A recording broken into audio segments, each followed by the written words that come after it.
Hello everyone, it's Brett here, Lionheart 84, and as you can see I'm sitting outside. It's not warm, it's getting a bit cold now. Probably going to succumb to pneumonia sitting out here like this. It's a bit dark to do videos inside. A little bit hoarse at the moment, as you can probably tell. I've got a cold if you'll have seen my other videos, so my voice might run out part way through the video, but I just thought I'd do a quick just a little talk, because it's quite chilly at the moment, about local temperature variations in certain areas which are more exaggerated when you're near to somewhere like London, because it sort of tends to mislead people into thinking what they can grow and what they can't grow in our area. And I do quite a lot of monitoring of weather and variations in temperatures just from where I am to central London and to going out a little bit further, and it's quite amazing how consistent the temperature variations are all year round, which is why you have to think twice about what you're going to grow outside excuse me, and how much protection you need to give them. Now, what brought this about is obviously we all regularly talk about the amazing central London avocado that flowers and fruits, and it obviously has got incredible genetics, although people have a tendency to get misled because they think, oh, you know, good, I live on, like I do, in the suburbs of London, and London's 9B, and I should be able to grow an avocado in my garden, especially if I get a bacon or particularly a Mexicola or Mexicola Grande, because they're hardier and they'll survive -5, -6 degrees. And people I know in Australia and Florida in zone 9A are growing avocados outside all year round, and citrus. I can do the same. Well, there's a lot more to it than that. The localised variation is quite shocking sometimes. Now, I work at where my parents live, which is about 10 or 11 miles from here, so about 15-16 kilometres, and I regularly monitor the temperature on my car gauge, especially in the winter months when it's more relevant, and it's quite amazing how consistent the variation is between here and there. I mean, it's about a 20-25 minute drive, and it's almost always in the morning and the evening 2 degrees centigrade warmer where I live than at my parents'. Now, obviously there will be some variation on that. If I left here in the morning and it was -1, and there's a freezing fog when I leave, which there is sometimes, and by the time I get to my parents the sun's come out from behind the fog, the temperature might be 1 or 2 degrees. But when the weather is consistent, so I leave with a frost on the car, excuse me, and it's cloudy and it's damp and it's miserable on a typical winter's morning, it might well be, let's say it's 1 degree when I leave home, it will almost always be 0 or -1 at my parents'.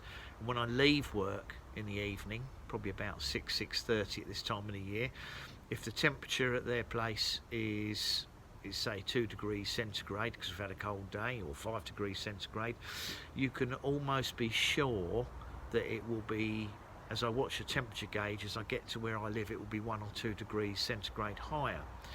Furthermore, if I travel from here to one of the central parts of London, such as where the avocado is, which is only about 6 or 7 miles, apologies, I just sneezed there. If I travel to where that avocado is, 5 or 6 miles, roughly 7 miles in a straight line from here, and bearing in mind I live in outer London, again the temperature is invariably 2 degrees warmer. So, for example, when I visit, I've got a friend who lives at Islington, which is also where my good friend, gardening friend Mobius lives. When I monitor the temperatures there, it's nearly always about 2 degrees centigrade warmer than when I left home at my place. Now, that's explained by the central London microclimate. Basically, you've got a large, obviously, everything is concrete and tarmac, and the buildings and the roads and the pavements all absorb heat during the day. But not only that, there's a lot of heat radiating from those buildings, and also heat coming from underneath the ground, because you've got a vast network of cables and water pipes and underground trains and all sorts of other things that run under the pavements and the road surface that generate heat. And also, if you're near the Thames, as that avocado is, the river itself obviously will hold heat during the winter months. So it's quite surprising, but it is consistently 2 degrees warmer.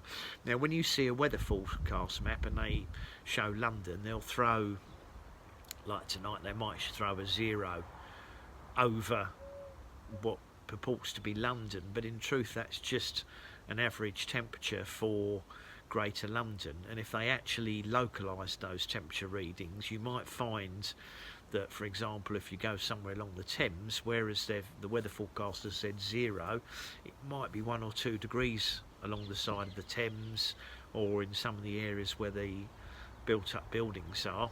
And conversely, it might be -1 or -2 where I am in outer London. As I said, I'm still in the suburbs, but the only heat retention from my garden will only be what comes off the houses around me, which obviously isn't a lot once you move away from the house.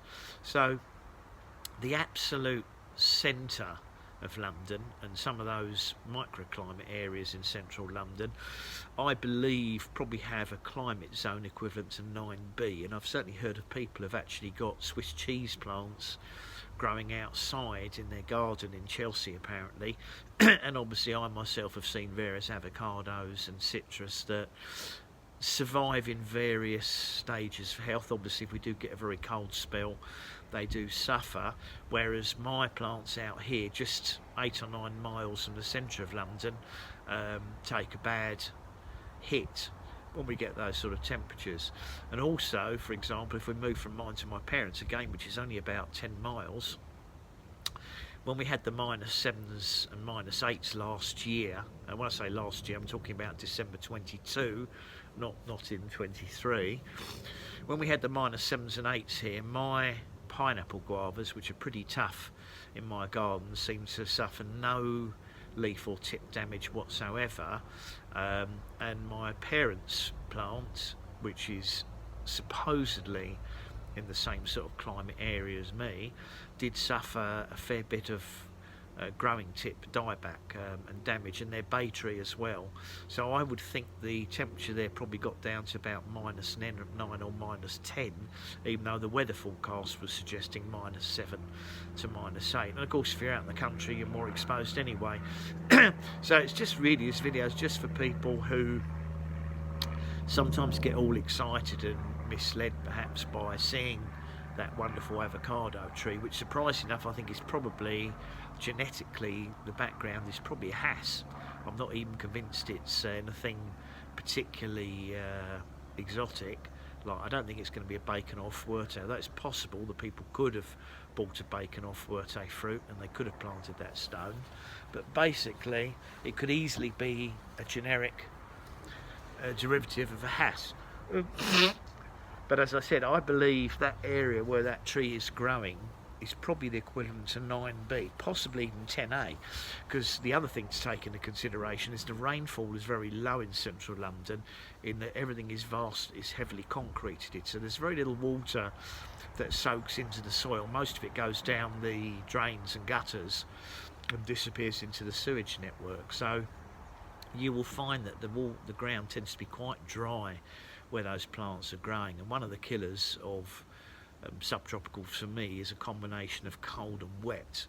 It suffocates the fruits, the roots, and deoxygenates the plants. And of course, if you get heavy rain followed by frost, it can sometimes protect the leaves, but in practice, when you get cold nights over a few days, it can freeze the sap in the plant cells for the plants that don't have sap that withstands freezing. That's why the plants suffer damage here, when you would hope in a normal year they'd survive. Of course, when I get a mild year, some of my plants get away with minimal or no damage of the tender ones, and obviously this year I'm covering some of them with frost fleeces in the hope that that will protect the more tender ones like the strawberry guava, and I've got a bacon avocado planted in ground as well for fun. It's only a young plant, but I am covering it in fleece in cold spells and I'm hoping that's going to work.